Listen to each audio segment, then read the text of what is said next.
Guys, ছোটো থেকে তো সবাই লুডো খেলে এসছো। সাপ সিঁড়ি খেলা তো সবাই খেলেছো, আশা করি আমি জানি। আমিও খেলেছি, আপনারাও খেলেছেন, কিন্তু কখনো কি সাপ সিঁড়ি খেলা এইরকমভাবে খেলেছো?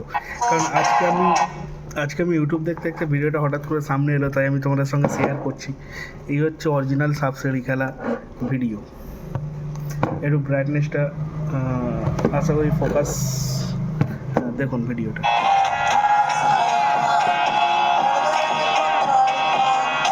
भाई वो अलग ही लेवल का बंदा है, ओरिजिनल सांप सीढ़ी। इसको कहते हैं सांप सीढ़ी का गेम है, जो ओरिजिनल है। भाई हमको डर लग रहा है ये लोग कैसे खेल रहे हैं।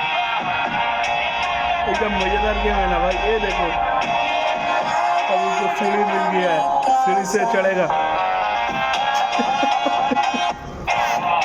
भाई बहुत ही मज़ेदार और फनी वीडियो बनाता है, लेकिन ये कोई अलग ही लेवल का कुछ वीडियो होता। तो आप लोगों के साथ शेयर किया। अगर वीडियो अच्छा लगा तो लाइक करना और कमेंट में अपना राय बता देना भाई।